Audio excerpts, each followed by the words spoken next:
হাই বন্ধুসকল, আপোনালোকক Assam update YouTube চেনেলটোলৈ স্বাগতম জনালোঁ। RRB ALP ৰিক্ৰুটমেণ্ট 2024 ৰেলৱে বিভাগত বৃহৎ নিযুক্তি, বহুত পদ মুকলি হৈ আছে বন্ধুসকল। ৰেলৱে বিভাগত মুঠ 5696টা পদ মুকলি হৈ আছে। এজ লিমিট 18 পৰা, অৰ্থাৎ বয়সৰ সীমা 18 পৰা 30 বছৰলৈকে আপোনালোকে এপ্লাই কৰিব পাৰিব। আৰু মেট্ৰিক পাছ কৰিলে আপোনালোকে এপ্লাই কৰিব পাৰিব। অনলাইন এপ্লাই কৰিব পাৰিব নিজৰ মোবাইলতে। কেনেকৈ কৰিব আমি সকলোখিনি কথা আলোচনা কৰিম। আপোনালোকে ভিডিঅ'টো শেষলৈকে চাই থাকিব। আৰু যদি চেনেলটোত নতুন আহিছে, ভিডিঅ'টো লাইক কৰি চেনেলটো ছাবস্ক্ৰাইব কৰি ল'ব এনেকুৱা ধৰণৰ আপডেটবোৰ পাই থাকিবলৈ। গতিকে চাই থাকিব ভিডিঅ'টো শেষলৈকে। আমি সকলোখিনি কথা অতি কম সময়ৰ ভিতৰতে আলোচনা কৰিম। ৰেলৱে ৰিক্ৰুটমেণ্ট বৰ্ড অৰ্থাৎ RRB লাষ্ট ডেট হ'ল 19/2/2024 অৰ্থাৎ 19 ফেব্ৰুৱাৰী 2024 last date. Railway recruitment board চমুকৈ RRB। ইয়াত 5696টা এছিষ্টেণ্ট লোকো পাইলটৰ পোষ্ট মুকলি হৈ আছে। যিকেইটা পদৰ কাৰণে আপোনালোকে অনলাইন এপ্লাই কৰিব পাৰিব। RRB ALP recruitment 2024 name of post assistant loco pilot ALP। Total post ওলাই আছে, এইটো মই কৈছোঁৱে 5696টা পোষ্ট মুকলি হৈ আছে। Number of post under RRB Guwahati আণ্ডাৰত, গুৱাহাটী ৰেলৱে আণ্ডাৰত 62টা পোষ্ট মুকলি হৈ আছে। ইয়াৰ কাৰণে পে' কৰা হ'ব level 2 of 7 CPC pay' matrix হিচাপে 19,900 টকা প্ৰতিমাহে দৰমহা দিয়া হ'ব। প্লাছ আদাৰ এলাউঞ্চেছ, বেলেগ এলাউঞ্চেছ থাকিব। Eligibility criteria of RRB ALP recruitment. Eligibility ক্ৰাইটেৰিয়াসমূহ চাই লওক। এজ লিমিট বিচৰা হৈছে 18 বছৰৰ পৰা 30 বছৰৰ ভিতৰত আপোনালোকে এপ্লাই কৰিব পাৰিব। 18 বছৰৰ পৰা 30 বছৰ হ'লে আপোনালোকে ইয়াৰ কাৰণে এপ্লাই কৰিব পাৰিব। 1 জুলাই 2024লৈকে 30 বছৰ হ'ব লাগিব। আৰু ইয়াৰ কাৰণে এজ ৰিলেক্সেশ্যনো দিয়া হ'ব কেটেগৰী ৱাইজ। OBC NCLৰ কাৰণে 3 বছৰ, SC ST কেণ্ডিডেটৰ কাৰণে 5 বছৰ এজ ৰিলেক্সেশ্যন দিয়া হ'ব।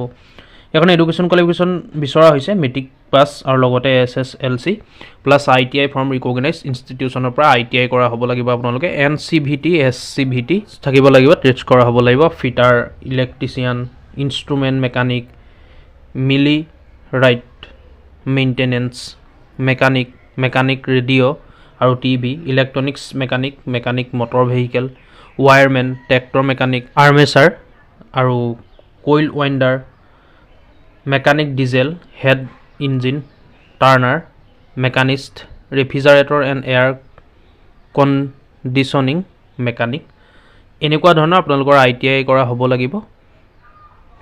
আৰু নহ'লে মেট্ৰিক পাছ কৰিলেও আপোনালোকে পাৰিব। লগতে SSLC plus course complete, SSLC plus course complete কৰা হ'ব লাগিব আপোনালোকৰ।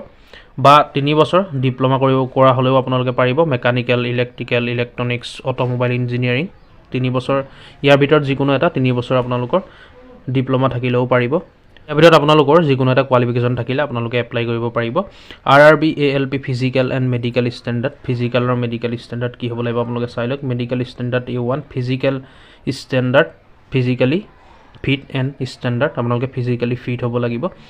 আৰু ইয়াৰ কাৰণে ভিজন ষ্টেণ্ডাৰ্ড আপোনালোকৰ চকু পৰীক্ষাও কৰা হ'ব। ইয়াৰ কাৰণে distance vision 6x6 without glasses with fogging test, আপোনালোকৰ মানে নিয়ৰত এটা টেষ্ট কৰা হ'ব, যিটো চশমা নিপিন্ধাকৈ আপোনালোকে চাব পাৰিব লাগিব। নিয়ৰ ভিজন 0.6 উইদাউট গ্লাছেছ, আপোনালোকে নিয়ৰত সেইটো পৰীক্ষা আপোনালোকক কৰা হ'ব।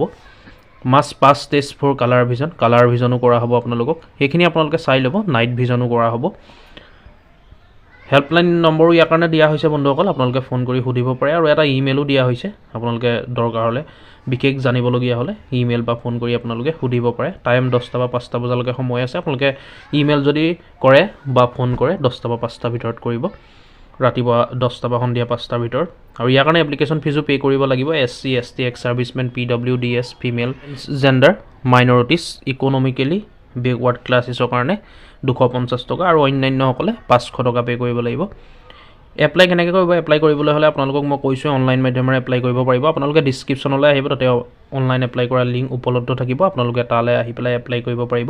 আৰু এপ্লাই কৰাৰ আগত advertisement details official website visit কৰিব। ডিছক্ৰিপশ্যনত সকলোখিনি উপলব্ধ থাকিব। আপোনালোকে এপ্লাই কৰাৰ আগত যিসকলে ইণ্টাৰেষ্ট হয়, এলিজিবিলিটি ক্ৰাইটেৰিয়া আপোনালোকৰ মিলে যিসকলৰ, সেইসকলে এপ্লাই কৰাৰ আগত এডভাৰটাইজমেণ্ট ডিটেইলছটো ভালকৈ চাই ল'ব।